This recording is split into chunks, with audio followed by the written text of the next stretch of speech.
All right, all right, all right. Good day, people. Hope everybody's staying snug and warm in their homes today, especially the people in southern Ontario. Man, have we got some cold weather happening. We got wind chills, I think, right now of minus 25 or something stupid like that. Thank goodness we're inside. Anyway, it's all good. It's Canada. We deal with the cold. It is what it is. So we're going to get CN 2451 out of the way here. She's sitting on the main line. And we're just going to get it down into the yards. So get him out of there. And oh, by the way, for those Scottish people out there, or Scottish descent, or those who want to be Scottish, happy Robbie Burns Day. Have a little bit of Scottish single malt here. Cheers.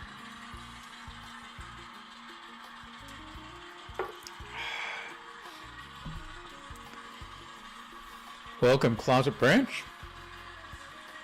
Happy to have you here. It's your first time here. So, yeah, this is just a small, Kevin already knows, this is a small T-track setup. It's about 14 feet long in total. There's about a 4-foot yard at the far side that makes up part of that, 4 feet of the 14 feet. Otherwise, it's all a switching layout. It's for my own personal use, doesn't go to shows. I generate a switching list randomly using a spreadsheet, and that spreadsheet goes through and knows where every car can possibly go, whether it's its current destination or its current location and its destination. So that's how we do our switching here. We just moved our CN 2451 out of the way here, got them off the main line. And we're going to be doing our switching on our little S4 today. So let me get this guy off the roster and we'll get things started up here.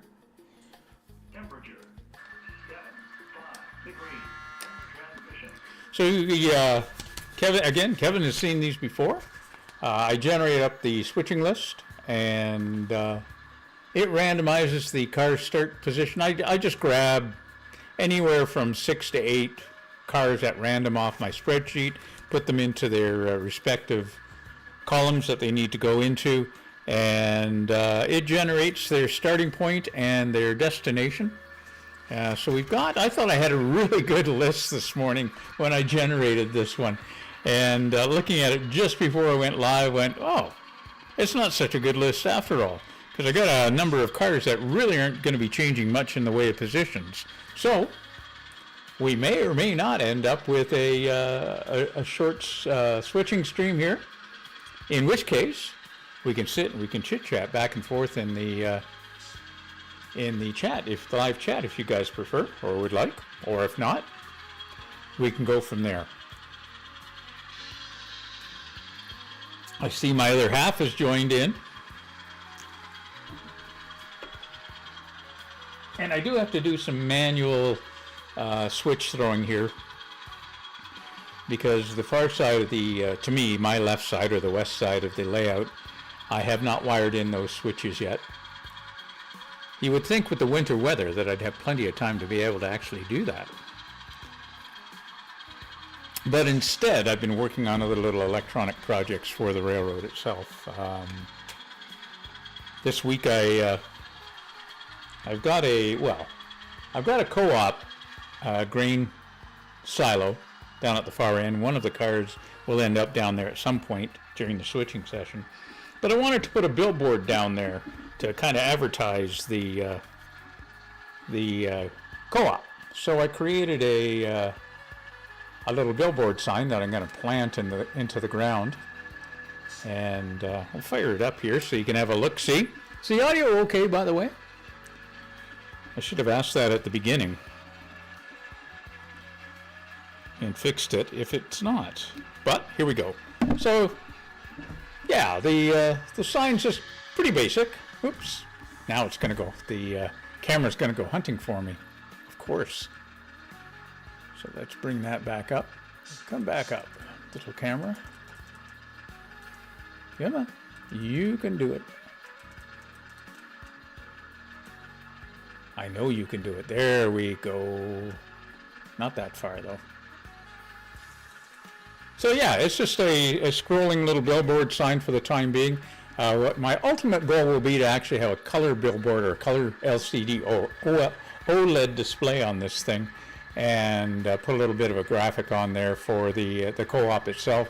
But we've got random little sayings at the bottom advertising what the Happy Farmers Co-op actually does. They've got grains and barleys and all that sorts of stuff. So hopefully the people on the trains and on the roadways down at that end of the layout will go in and buy or take grains down there. That was one of the projects. The other one, I used Arduino Nanos for the most part on these little projects because they don't take up much memory. The other one is I'm going to be upgrading my welding machine in the welding shop, which I should fire up here. That's sitting on the central portion there. But again, it's an Arduino-based Nano, and running 3 LEDs, just random flashing on it. And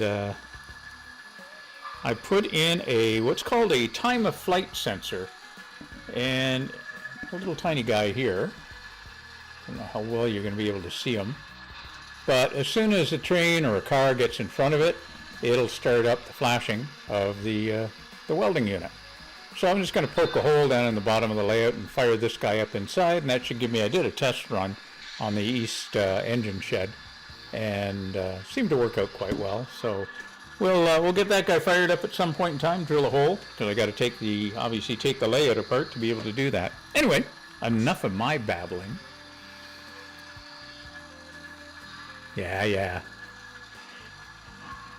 So that's the first thing we're going to do. We're going to grab at the, I got to get the stick of God, as Gwen likes to call it here, because she wants me to point out everything for the people that don't frequent here.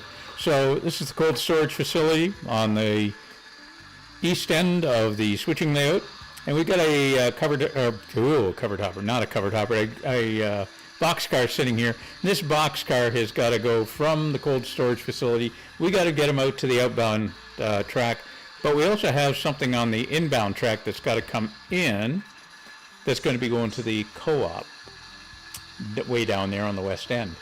So we're going to do a little switching around here, see if we can grab stuff. I'm going to have a quick look at the list, switching list here, and see what else has to go where.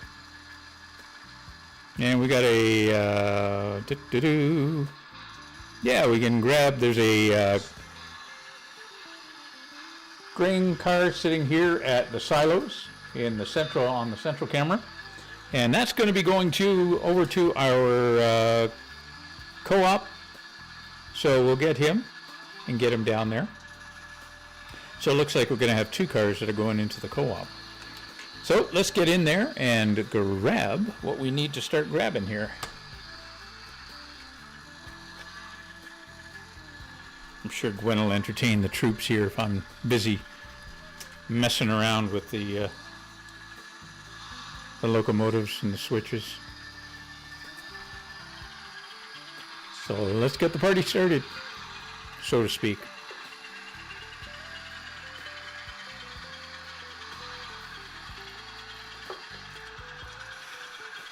Where are you from, Closet Branch? You in Canada or the US or farther afield?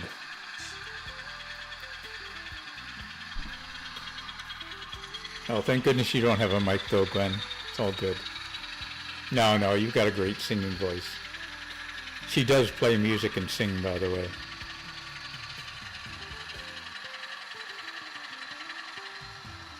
So what we're going to do, we're going to grab this boxcar, as I said. We'll get this guy.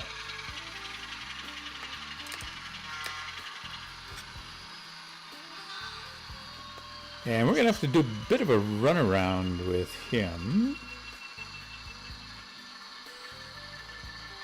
Oops, I thought we grabbed him. Obviously we did not.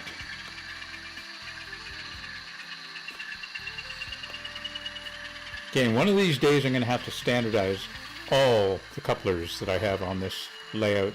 Some of the cars are Bachmann, and they've got Bachmann couplers, and they don't like playing really, really well with micro trains, I've noticed. And that's fine. It's, just something you got to be aware of.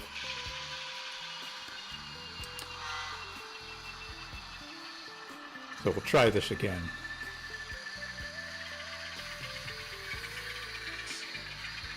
Yeah, I think Closet Branch, you guys are going to get hit harder than we are. We're going to get the cold. I'm not so sure about the snow. Toronto may get hit pretty hard, or at least that's what the forecasts are. We're just west of Toronto, so we're kind of biding our time to see what happens as far as the actual storm is concerned. We do have the cold weather.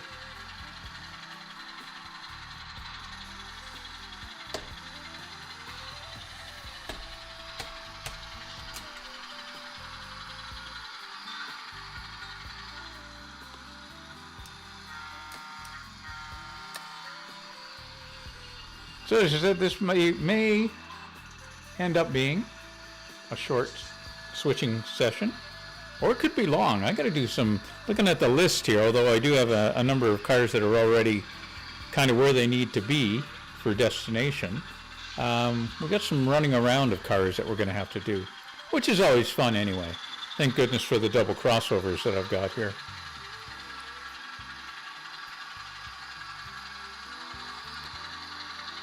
Closet Branch, you HO, N scale, both, or larger, smaller? You could be Z scale.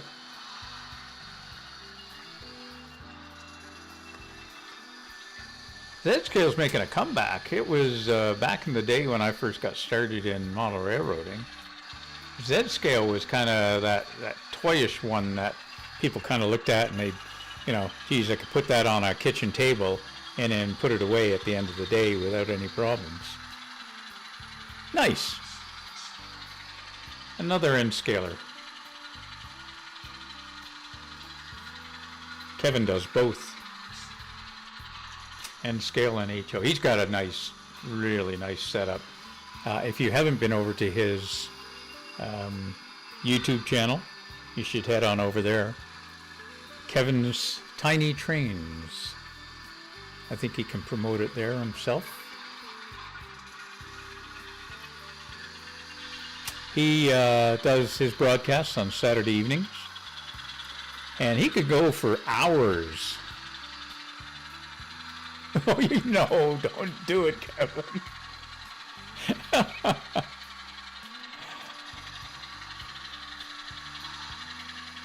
A train layout that you can run on the palm of your hands.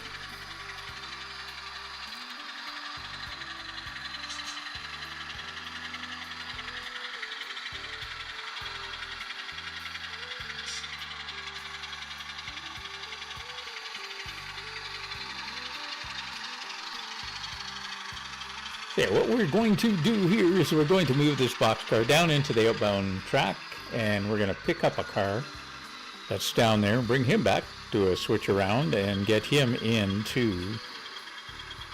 we won't have to do a switch around on him, which is even better. Because we just got to bring him into the co-op. He's in the west end of the layout, which is fine.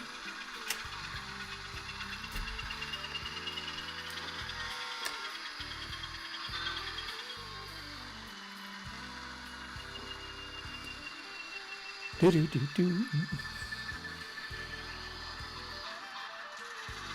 you not got enough model railroad stuff already, Kevin? I saw you got a gift box the other day. My goodness. You're going to have to get a bigger house. Or build another story to the house you're in. Just so that you can put all your model railroad stuff in. Got to get more N-scale stuff. See, at least with N-scale, as you well know, yeah, exactly, never enough stuff. As you well know, with N-scale, you can definitely get more of a railroad into a smaller space, or more of a railroad into a larger space, which is even better.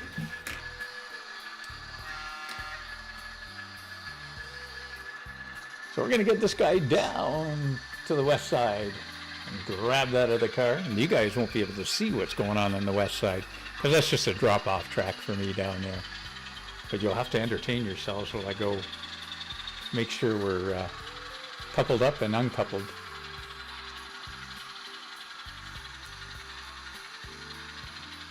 So with that being said, entertain yourselves. I will be but a moment.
And we're back.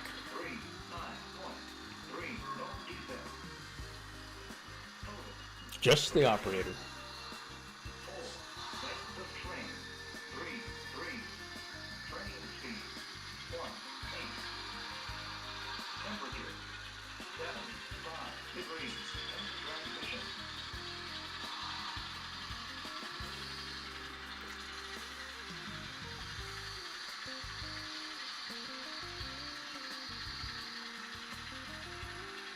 Yeah. Agreed, Kevin.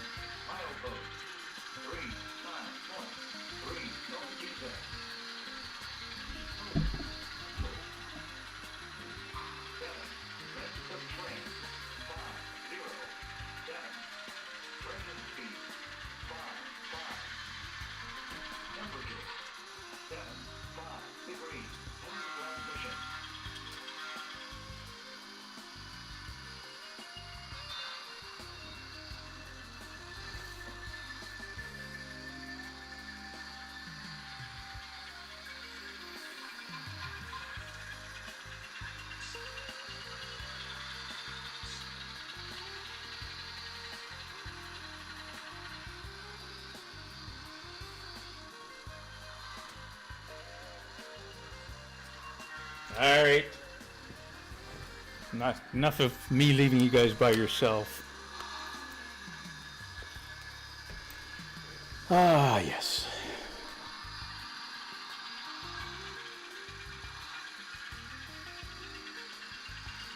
I do know them, Kevin. They're fine. The only problem I have with uncoupling magnets is you're going to put them in predetermined points. And unless every train works out properly that or every car, I should say, not every train, but every car that you're going to uncouple with the magnets is going to be in the right spot. I'm not sure the odds are that great that your whole layout is going to work properly with where you need to spot cars. But, I mean, with proper planning, I suppose it would. I used to have them on my old layout, my original one 30 some odd years ago. Not so much anymore. Right now I use the ever popular cocktail, whatever it's called, sticks, and just get down there, at least for N scale. They're convenient. They fit perfectly down in between the coupler, or the couplers, so you give them a little twist, and typically it'll always uncouple for you. Again, except for the Bachmans, which are a little bit of a pain in the behind. Okay, so now we got to get the little green car sitting on our central camera. So I'll point at him here, sitting at the silos. We got to get him down to the co-op as well. I should have looked ahead and grabbed that one on the way through. But, hey, adds for cheap entertainment value, doesn't it? And believe me, I'm all about cheap entertainment.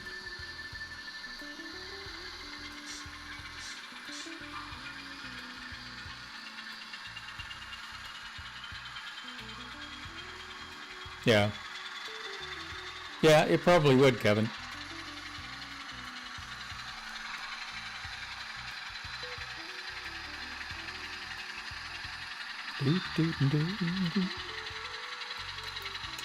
Is it cold, really cold out east right now, Kevin? And overall, has your winter out there been pretty much the norm?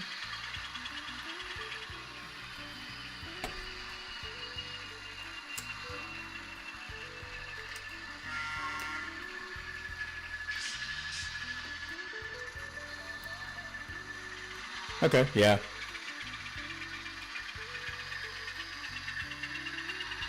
Yeah, this morning we were, I think, minus 21 with the wind chill. That was, I don't know, about 8 o'clock this morning.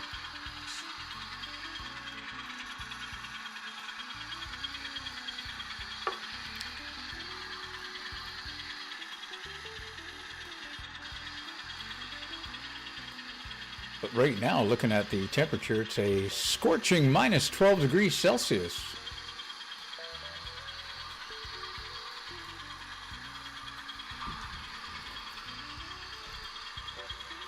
Almost shorts weather. For a typical Canadian, anyway.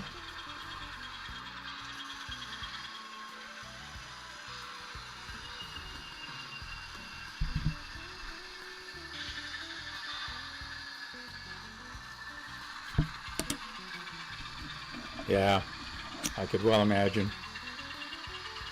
Well, I know the ski slopes over the last several years here. We've got one in particular in town called Chicopee, and as we like to call it, Mount Chicopee, to make it sound exotic. They were suffering the last couple of years because of the lack of snow, or the intermittency of the snow. Not that they couldn't produce their own snow, which they can, but it was a case of they couldn't get a good pack down, obviously, because of the lack thereof. So you kind of feel sorry for them. They've got all this money invested in all of their equipment as far as the lifts are concerned, and grooming and their snowmaking equipment. Again, it costs them money whether they've got snow happening or not. Oops. There I go. Not paying attention. You're a silly person here.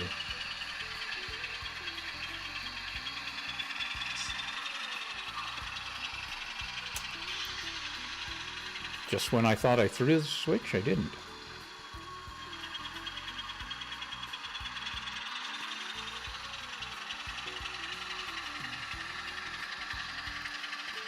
All right, here we go. We're going to get this guy down into the co-op where we just spotted that last car.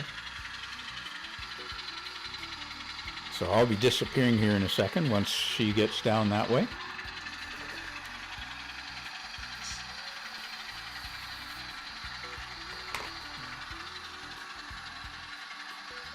And then we're going to have to move a tank car, which is sitting at our east maintenance building, which is where our pointer is right now on your east camera view. And we're going to be moving him from there over to our welding shop. Welding shop's pretty packed right now.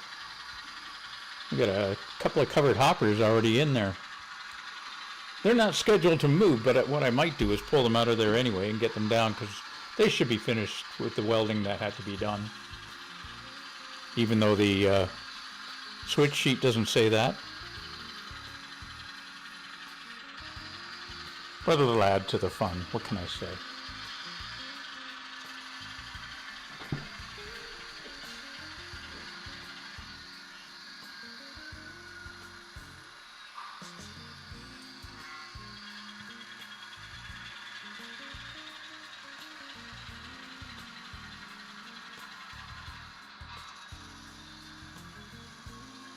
got this guy spotted in the co-op with the other car that we had there earlier. It's all cool.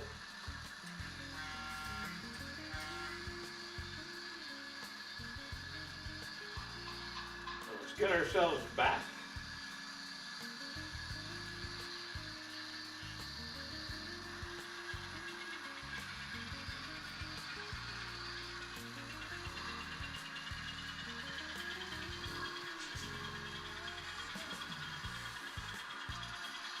And what we're going to do, I'm going to pull those two covered hoppers out of the welding shop before I put the tank car in there.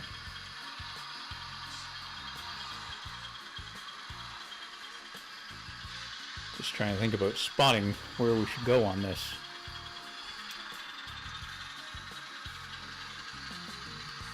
What better hobby could you have, well, besides your snowboarding, Kevin, but what better hobby could you have during the wintertime than model railroading?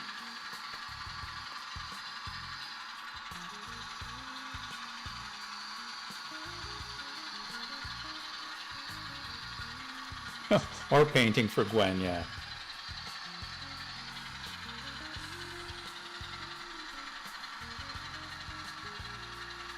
Yeah, it's too cold for you to go out horseback riding right now. I can't imagine what that barn would be like.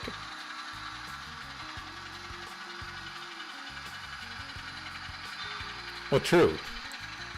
Plus you can get some, if you do T-track or small modules, you take them outside and take photos of them. Natural sunlight works a treat. Nothing like taking photos of your layouts in natural sunlight.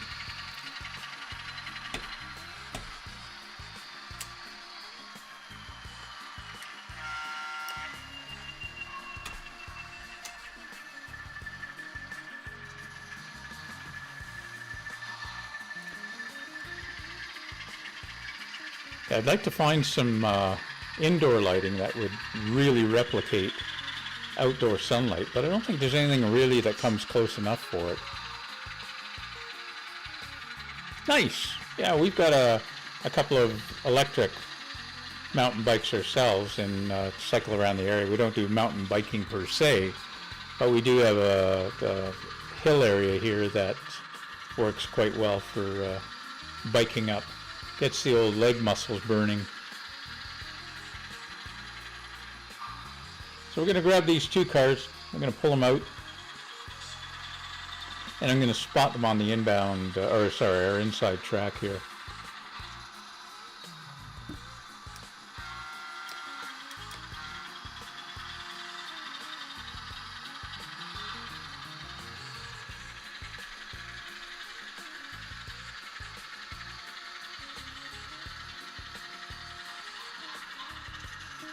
Well, you are on the horse's back.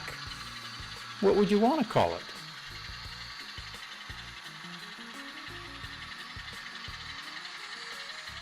Yeah, RGB lighting is funny though when you, especially with digital cameras. Digital cameras have a hard time with RGB lighting.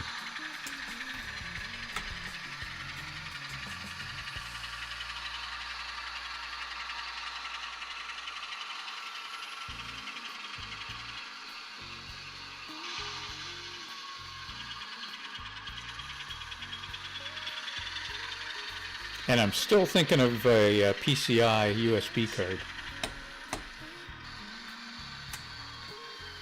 I think that might be the ticket. But I have, oddly enough this morning when I fired things up just to try and get stuff organized for here today, I didn't start up OBS right away. I had everything else fired up, and sure enough, as soon as OBS started up, I was getting the glitching on the cameras.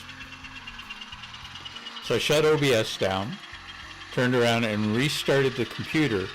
Instead of letting everything else start up, as soon as I was logged into the computer, what I ended up doing was launching OBS immediately. I didn't let anything else start up, and everything was fine. Now, coincidence? I don't know, maybe. But I'm going to have to try it again and see if I can make sure that I start OBS up right away before anything else gets to launch. So we're going to move these two covered hoppers just down here a little bit. We'll spot them there.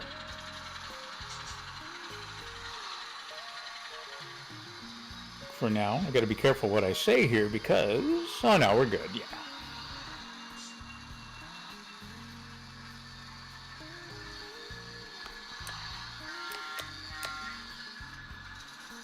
So what we're going to do now is we're going to grab this little tank car that's hidden behind the East Maintenance Building. Follow the pointer. And we're going to grab him, and we're going to have to do a little bit of a runaround with him and get him over into the welding shop, which you'll see on your central view, just to the left and back of the silo. There's two silos.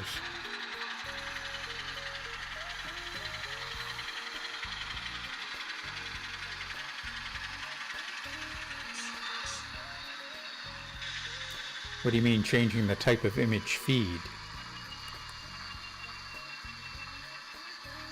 Oh, okay, it's on Linux. You running Linux? I thought you were a Windows guy.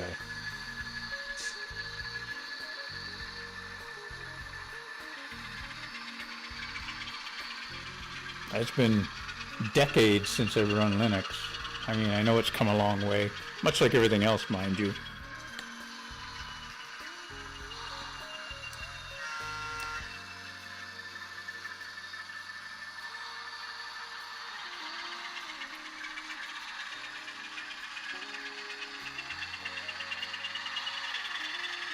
Ah, cool.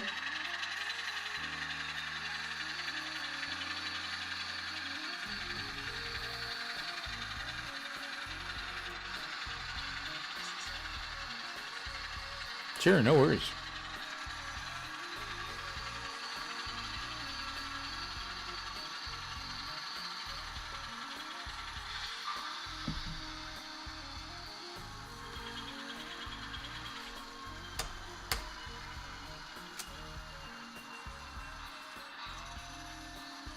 Maybe that's something you should, or you could talk about during one stream. It's just how your setup is, as far as OBS is concerned.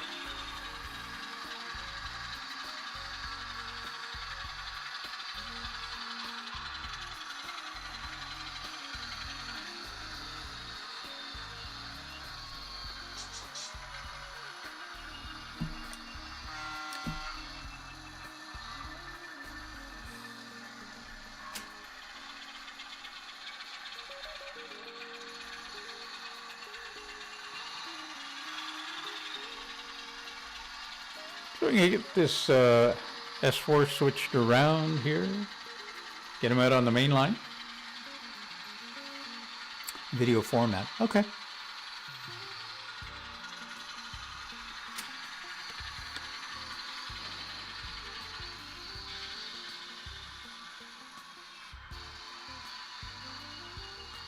So yeah, we've got to get this tank car on the front of the loco.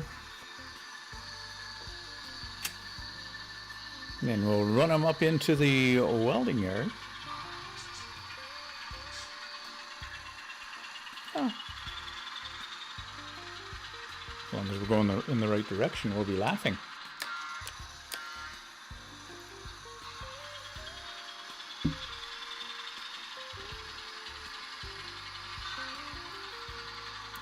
Huh. Okay.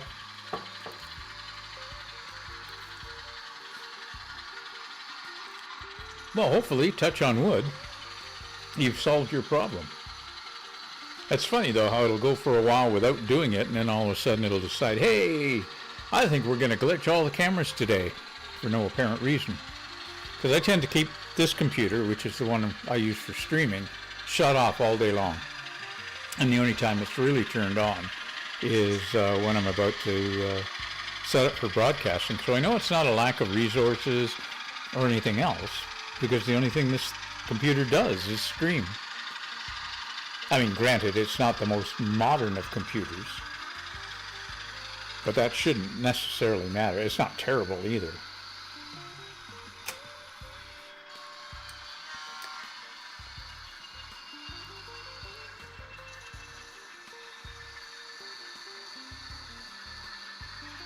The other thing I'd still like to find, and nobody's really done a good job of sorting it yet, is actually having the camera switch automatically when it detects motion in front of the camera, because that way you could leave it on a single camera and basically have it follow the train as it switches from scene to scene automatically.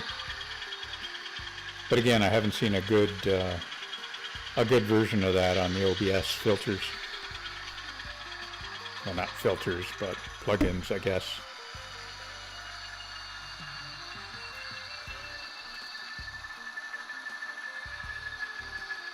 Come on, grab hold. You know you want to.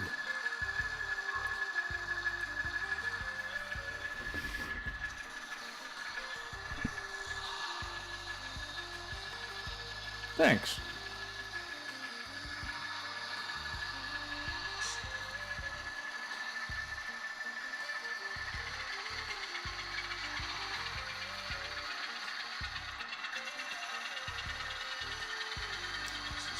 Really long name.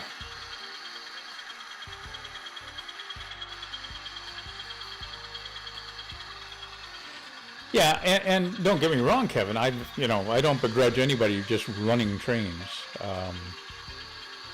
I've always felt, and I've said this before, I've always felt that I think a railroad should have a purpose, and the purpose of this layout has always been, or any of my layouts have always been, to be switching layouts. Oh, stop. And it gives you some thinking practice as well. Especially, why are you still going forward? I switched your direction. Okay. The switching puzzles, for lack of a better word, although these aren't true puzzles in the sense of normal people's thoughts of switching, because it's randomly generated, and I do that random generation of the switching layout just hours before I actually decide I'm going to do the stream, really sets down a challenge for you. But again, as you know, Kevin, unfortunately, I have to spend time watching what I'm doing, or I'll get myself screwed up here, which is not hard to do. Yep, you're right.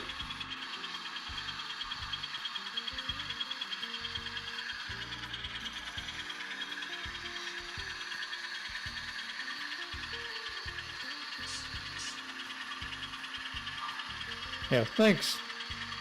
Well, I'm glad you could make it. It's nice actually having people here to check out what's going on. I've said to Kevin before, even in his streams, that I'll stream regardless of whether I've got people here or not, because the stream ends up on YouTube and people can view it afterwards. Yep, no worries, Kev.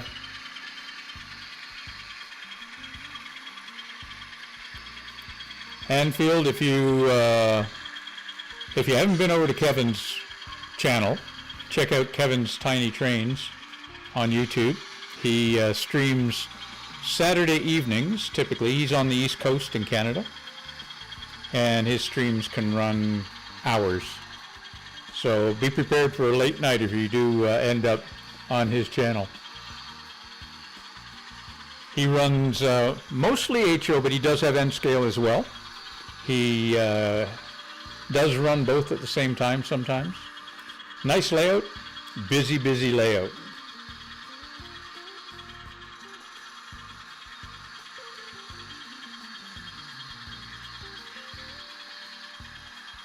So we're going to get this guy into, or at least mostly into, the welding shop over here.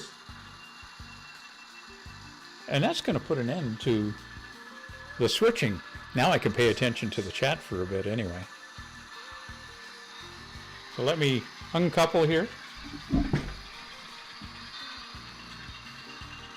then I can shut the welding sound down, because you don't need to have that running. Oh, stop.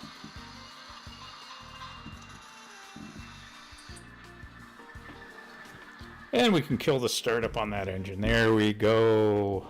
Silence, mostly. So Anfield, where are you located?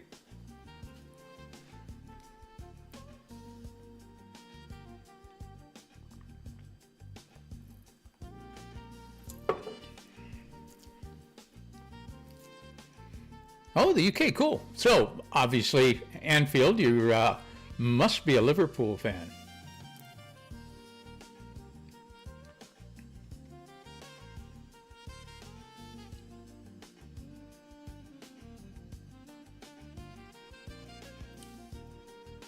Cool. Yeah, I'll answer your question in a sec, Kevin.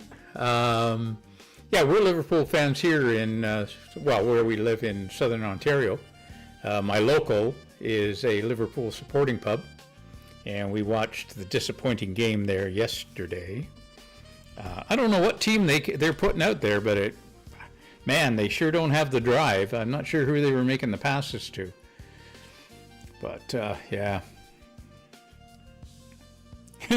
Thanks, Lee. It'll make life a little simpler. Kevin, yeah, as far as industries are concerned, tons of little things you can do. I suppose you could quite easily just, you see the two silos I have there. It's easy to put something small like that in. A small engine shed. Most of my stuff here, or a lot of the buildings, some of them are Walthers, but I'll have to look up the names of the blue ones. They're quite popular buildings here in North America. I'll check the name. I'll get over to your channel and let you know.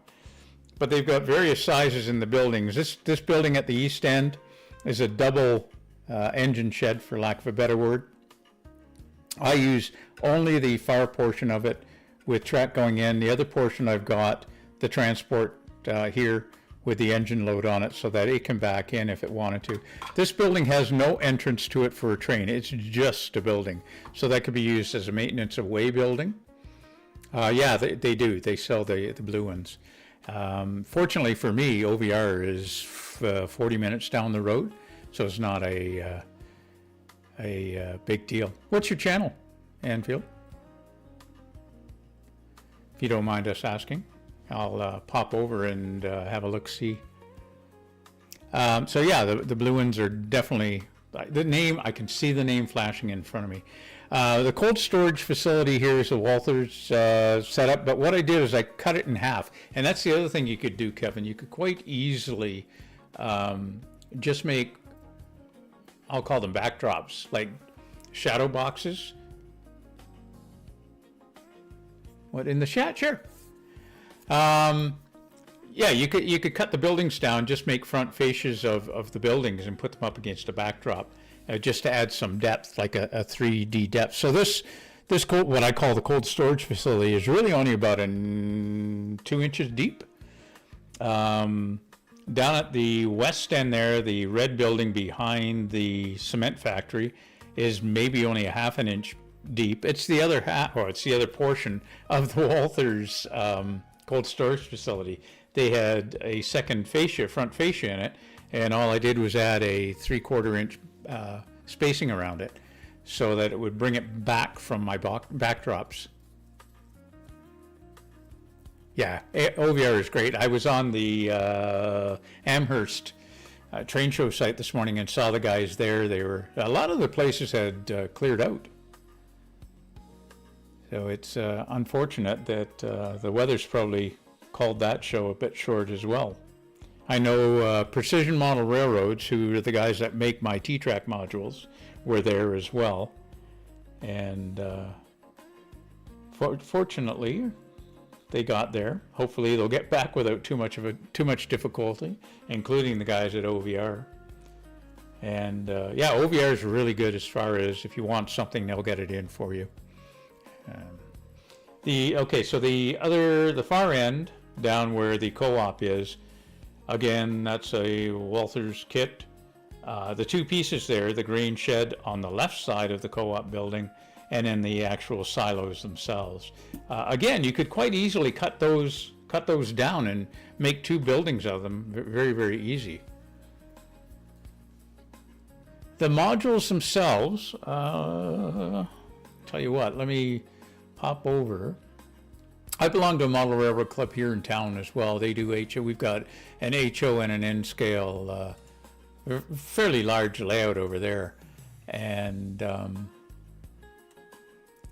trying to, they want to get back into getting out to the shows and whatnot to promote the club. And I said, well, why don't you get some T-Track modules and just build them at the shows? So we want Precision Model Railroads. They're a Canadian company, Kevin, which is a bonus for us. He will ship worldwide. He does do helixes as well, which is also a nice thing. So he makes single modules, double modules, and triple modules. And to give you an idea, a standard T-Track N-scale module is 12 1/8 inch wide. And I don't know where they come up with the math on this, because you would think if you doubled that, that'd be 24 1/4. A double track module is 24 5/16. And then a triple module is 36 1/2. Like the math doesn't add up, but I mean, that's T-Track for you. They account for the fact that there's a gap in between each of your modules as well. But again, it's a standard. And with the standards, oh, you asked the question on the price. Okay, a single module that is 12 1/8 inch wide is $45 Canadian. And that would be a depth of 5 inches. Now you can get them in a depth of 5 inches, 6 inches, 7 inches, 8 1/4, 9 inches, 10 inches, 11 inches, 12 inches, 13 inches, and 14 inches deep. And they come with a sky drop as well. So all my backgrounds that you see here are what they call a skyboard or sky drop. And it's not as tall as what I've got here. What I've got here is a 14 inch high. I added a 1/8 inch ply in front of the standard backdrop because I wanted the taller backdrop for my layout. Because I feel that the camera view, you don't need to see my wall in behind the layout. Where the interest lies is, what the scenery is and what the skyboard is itself, because that adds your depth to your layout. Again, my opinion, and everybody's entitled to one, right? So, yeah. Shipping, I'm not sure. You know what? Drop them a line, and they'll quote you shipping. And it's nice, again, I can take these, the one thing about these modules, Kevin, is again, the fact that the front two tracks that you're seeing on my layout, so I'll use the east end camera here because it's a little easier to see what I'm pointing at. So the inner track and the outer track, those are the standard. They're set at a standard depth from the front edge of the module. What you do behind those two tracks is completely up to you. So with mine, yes, it's a personalized switching layout that I've got here. But I could theoretically take this to a show and hook it up to other people's modules and not worry about my switching portion at the back side of these modules, because it's still the standard for those front two tracks. And so long as you adhere to that, you can go anywhere you want with them. And again, the other nice thing is, if you want to, I could literally take any of these modules and shift them around and make the layout completely something different, not worrying about not worrying about the switching layout in behind. But I like the switching layout. My intention is not to take these to any sort of a train show. I'm hoping the club will adopt T-Track as a standard that they can look at. They can also look at T-Track in HO as well, because that exists. There's Freemo as well. You can check all those standards out online. Freemo is another way that you can go. T-Track tends to be what most N scalers go to and what I see at most shows. Now in my area there's no cool, thank you. I could go get my Liverpool scarf and put it around my neck just to be cool and warm at the same time. There's no T-Track club here that does them. I think the closest guys to me would be an hour away in London, Ontario. And but you know, this time of year when I do model railroading is not the time of year that I want to go to London.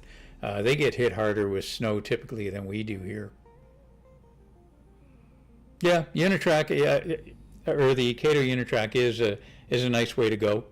You could use FlexTrack, and I believe the guys over at Precision are going to, at some point, I think, send me a sample of their flexible roadbed, and I think it might be very similar to the roadbed on the Cato Unitrack. And if it is, then you hopefully can get away with using FlexTrack at that point.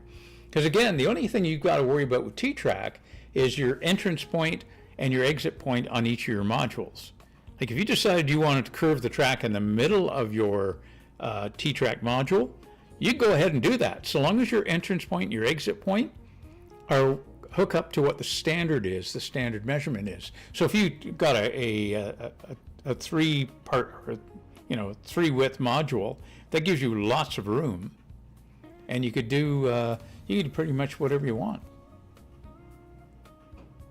Yeah. Yep, you're right. But I mean, the standards are nice. I mean, depending on what's in your area or what you want to do or your space that you've got available to you.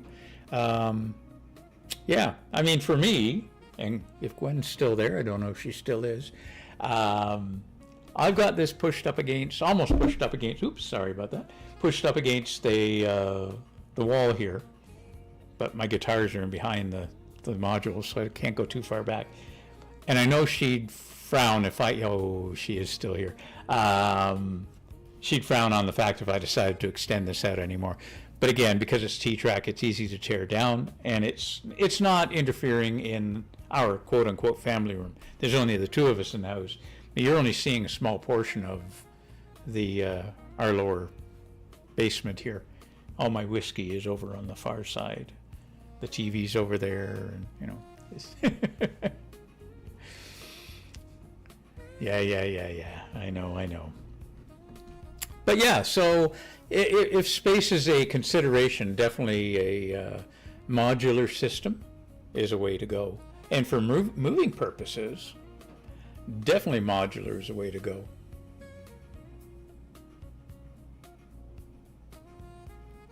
Yeah. The only problem with that is, Kevin, is I'd have to get a good heater in the garage. We have a nice big double car garage, but it's cold out there. It's colder out in that garage than I think it is outside. Yeah, Gwen. But yeah. Yeah, well, if you know what, if you go down the road of Z scale, Kevin, modular might be an idea for you to come up with some. Again, you could go half the depth of a T-Track module for Z scale quite easily, and you know, put it up against the wall, bolt it up against the wall with some support underneath.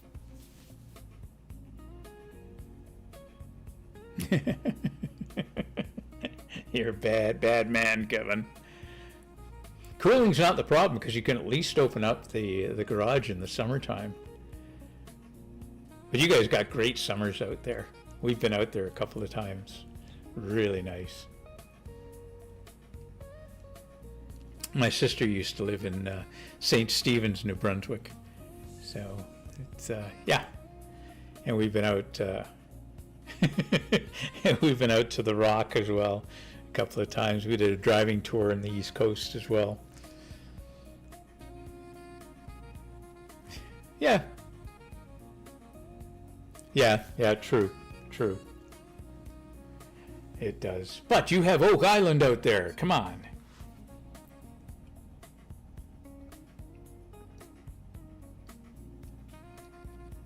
We've had that too. We're not, well, I mean, obviously we're not going to get it as bad as you, but we are an hour slightly northwest of Hamilton.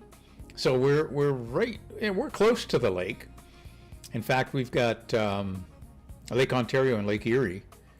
Kind of, give me another 20 minutes and we're at Lake Erie type thing. It's the lake effect that we get with the snow that tends to be the problem. Yeah. We still got Anfield here? Is he still in the chat? It's the only thing I don't have a real good way of seeing who's there all the time, but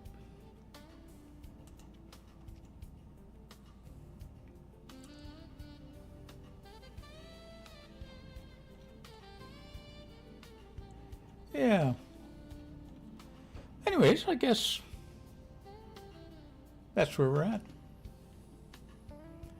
Hearing win-win, yeah. I'm not so sure about the win-win part. I might win, but I think I'd lose because she'll kick me out of the house. Oh, okay. Participants. No, he's gone. It's only the three of us here. Oh, well. That's all good. Well, it was a short but good stream. We had a couple of people pop in, which is fantastic. And the channel will surely grow. I'm not being impatient about it. I don't expect it to be a huge channel anyway. That's not why I do it. I like the fact that I can, stream a switching session.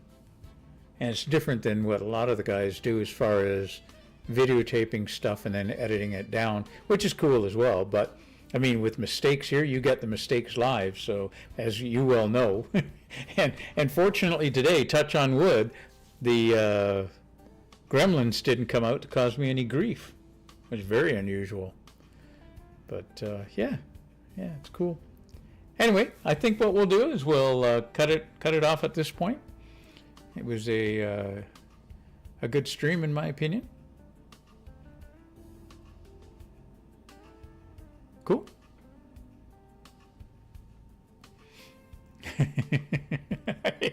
Yeah, no doubt they froze on the way in, for sure. Well, I think what we'll do then, Kev and Gwen, I'll see you in a bit anyway. But Kevin, you take care of yourself out there. Stay warm, stay safe. Make sure that your pipes don't freeze out there. And one thing you don't need is the plumbing to get frozen out there. Anyways, you take care of yourself, and hope to see you on your next stream on Saturday. Hopefully you get a couple more guys showing up, Anfield and the Closet Guy. I promoted those guys for you, so hopefully they'll head over. And take care of yourself. Have a great rest of the weekend. And we'll talk to you soon, Kevin. Cheers, friend. Take care.